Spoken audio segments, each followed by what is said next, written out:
नमस्ते दोस्तों।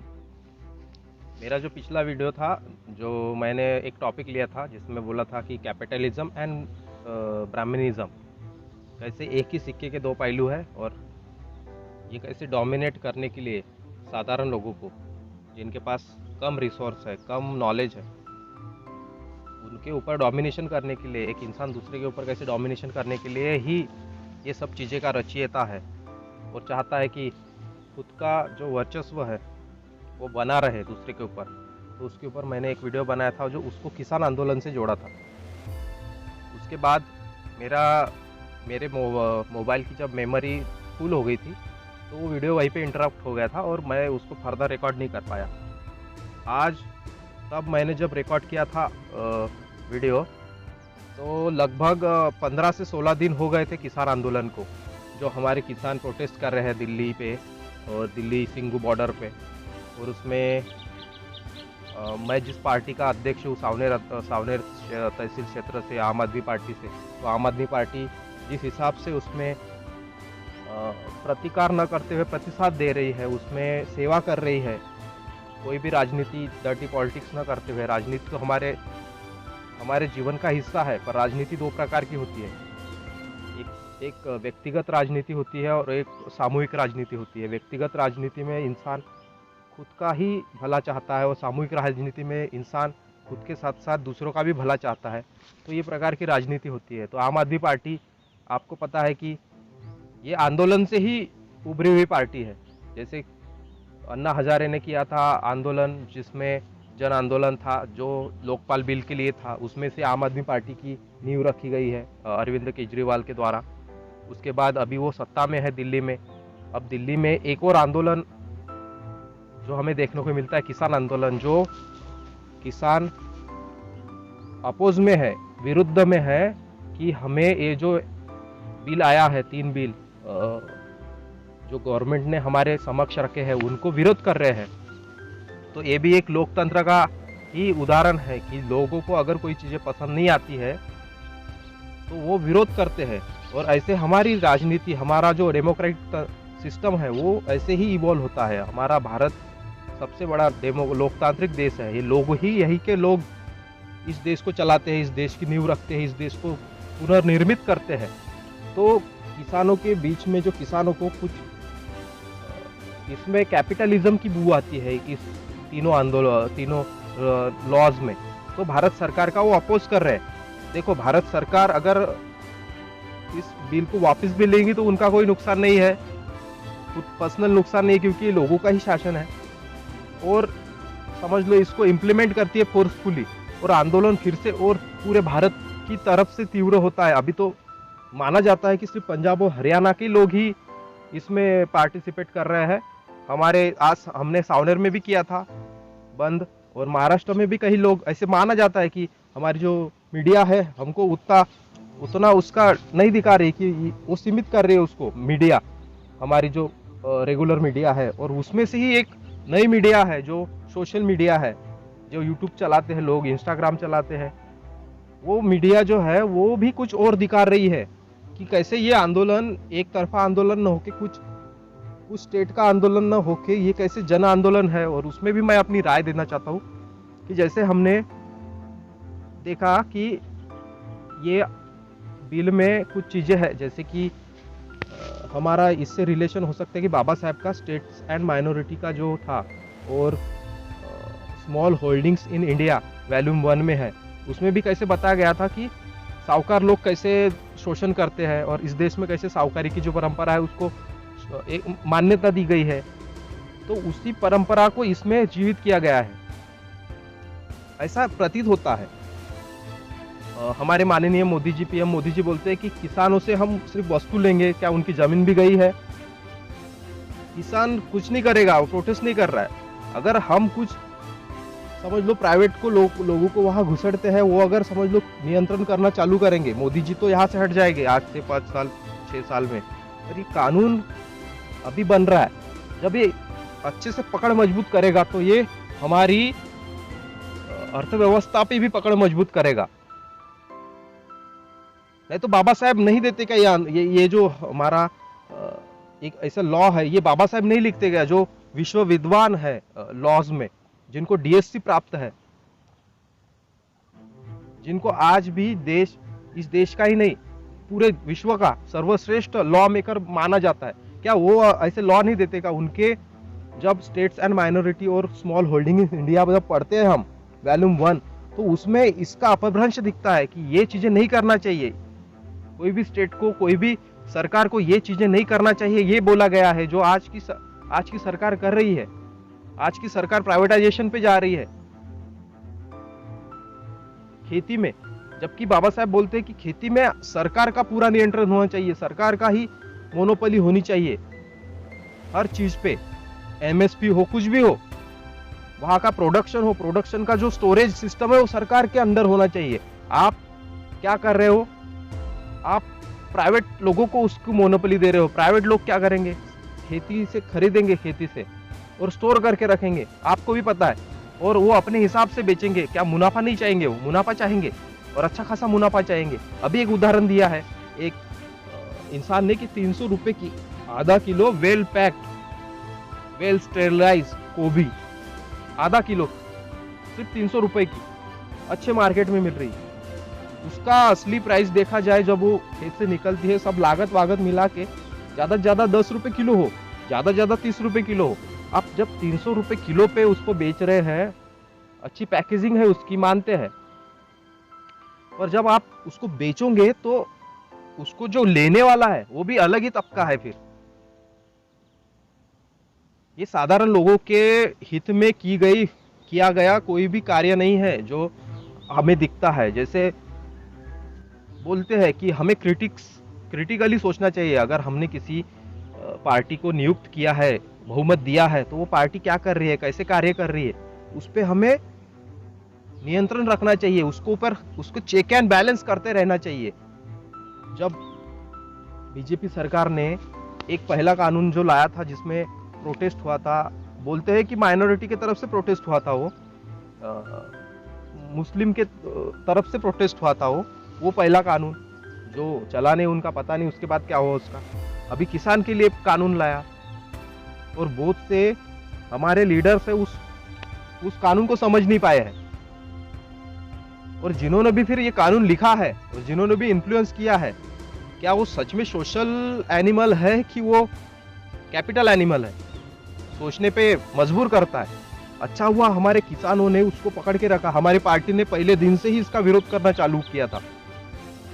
हमारे किसानों को समझ में आया कि नहीं, ये तो ऐसे होने वाला था, इस दिशा में जा सकता है, तो कुछ अवेयरनेस करनी चाहिए। तो उस अवेयरनेस के लिए ही आज देखो 31वां दिन है आंदोलन का। ऐसे कोई आंदोलन चलता है क्या कि 31 दिन तक वो चलते आए, और अभी पता नहीं कब तक चलेगा। सरकार को सोचना चाहिए कि इससे हमारा तो कोई नुकसान नहीं हो रहा, हम लोगों में नेगेटिव जा रहे हैं। हमें ये किसान अगर बोल रहे हैं कि एमएसपी कर दो, या फिर हम आंदोलन तभी वापस करेंगे जब तुम अपना बिल वापस लोगे, तो ले लो ना बिल वापस, कुछ नहीं हो रहा ना। अगर आपको लगता है सिर्फ मुट्ठी भर लोग बिल के विरोध में है, तो उनकी भी सुनो। माइनॉरिटी है, अगर समझ लो मुट्ठी भर है तो माइनॉरिटी है, तो क्या हमेशा मेजॉरिटी माइनॉरिटी के ऊपर ही प्रतिकार करेंगी क्या? आपको सबका देखना चाहिए। बाबा साहब ने जब भी संविधान में कुछ तरतूदें दी है, उसमें सब चीज माइनॉरिटी से लेके मेजॉरिटी तक सबका विचार किया गया है। कोई मेजॉरिटी माइनॉरिटी के ऊपर किसी प्रकार का दबाव नहीं डालेगी।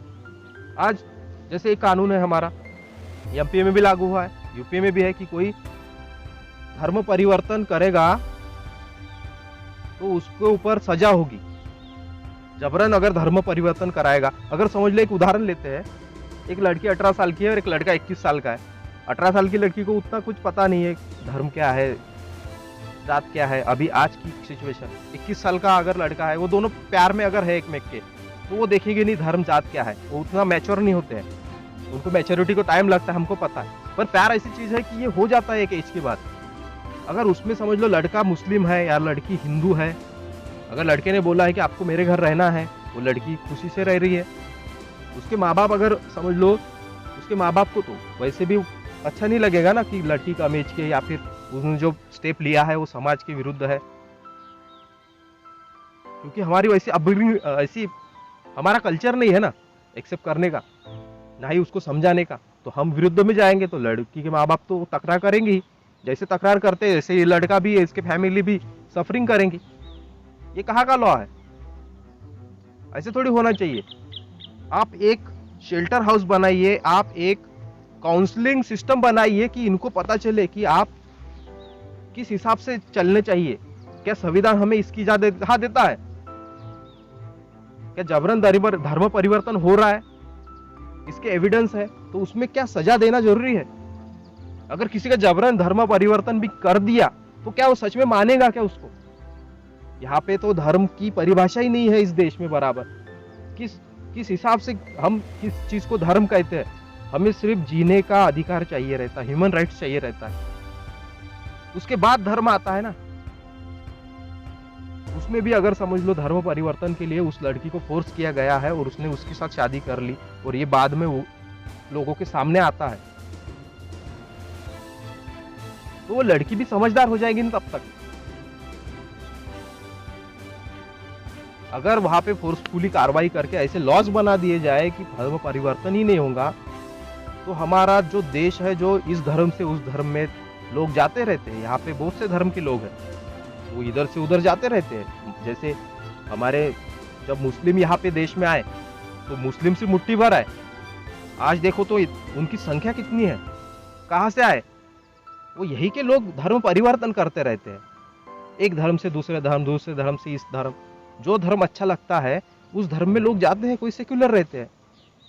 धर्म का कोई भी पालन करना ये इंसान के मन के ऊपर होता है, कोई उसको जबरन नहीं करा सकता।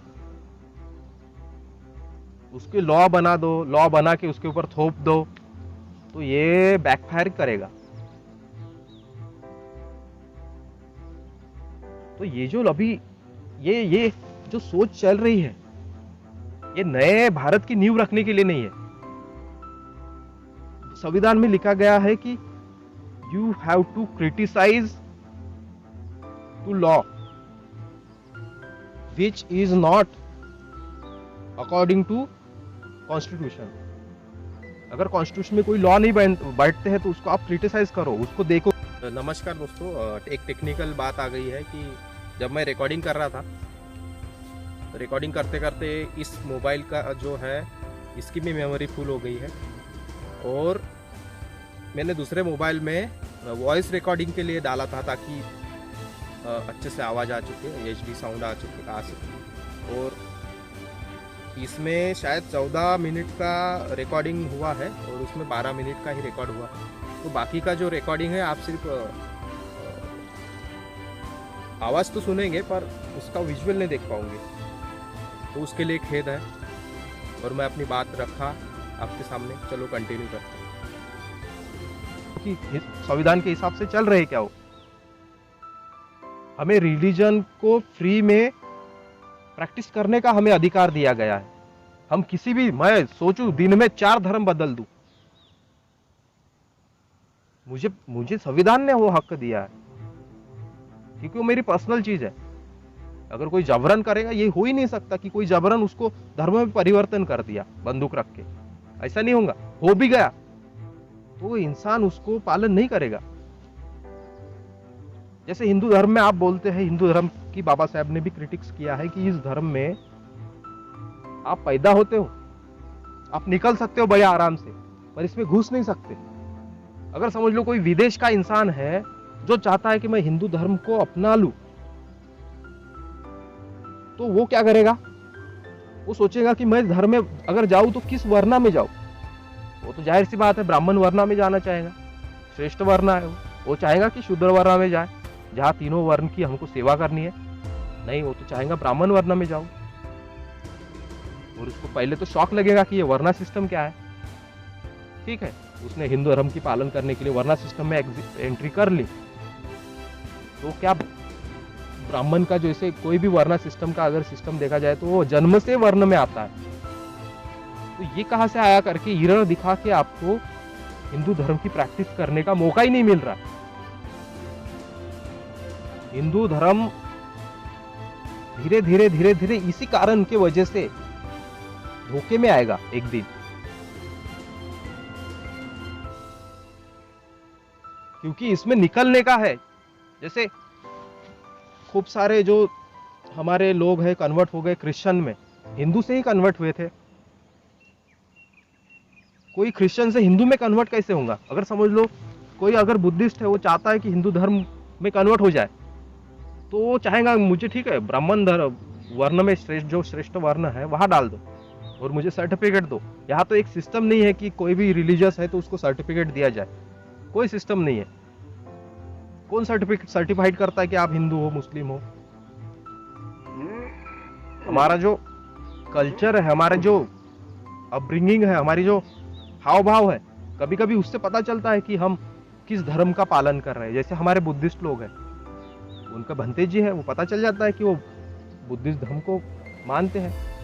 हमारे मुस्लिम इस्लाम में देखिए तो मौलाना है जो समझता है कि हाँ ये इस्लाम को मानने वाले लोग।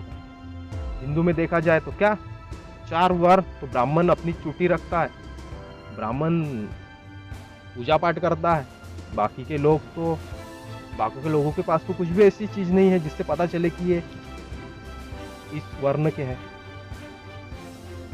वो एक समान दिखते हैं। वैसे समझ लो एक बकेट में पानी डालने का कुछ नहीं है, पर उसमें पानी है, उसमें छेद कर दो, पानी निकलने का रास्ता है सिर्फ नीचे। वैसे ये हिंदू धर्म का स्ट्रक्चर है, इससे लोग निकल तो सकते हैं पर इसमें जा नहीं सकते। ये स्टेटमेंट बाबा साहब का है। तो ये हमें सोचना चाहिए कि ये जो हम कर रहे हैं, समझ लो निकलने का भी सिस्टम बंद कर दिया जाए वहां से, किसी भी धर्म से, किसी भी, समझ लो आज मैं बुद्धिस्ट हूँ, अगर मैं चाहता हूँ कि इस्लाम में कन्वर्ट हो जाऊं, तो वो भी अगर बंद कर दिया जाए तो ऐसा लगेगा कि ये सिस्टम ही खराब है। हमारा जो सामाजिक सिस्टम है वो ही दूषित हो जाएगा। इसलिए जो संविधान हमें पावर देता है, जो हमें फ्रीडम ऑफ चॉइस देता है, उसके ऊपर अमल होना चाहिए। और ठीक है, आप जैसे जैसे कानून बनाते जाओगे, आपकी पार्टी सत्ता में है, कानून बनाते जाओ, फिर उसका दुष्परिणाम भी आपको पीढ़ियों को मिलेगा। तो ये मेरा जो वीडियो था। और एक और बात की, जो पुराना वीडियो उसका भी लिंक डिस्क्रिप्शन में दे दूंगा मैं, डिस्क्रिप्शन में।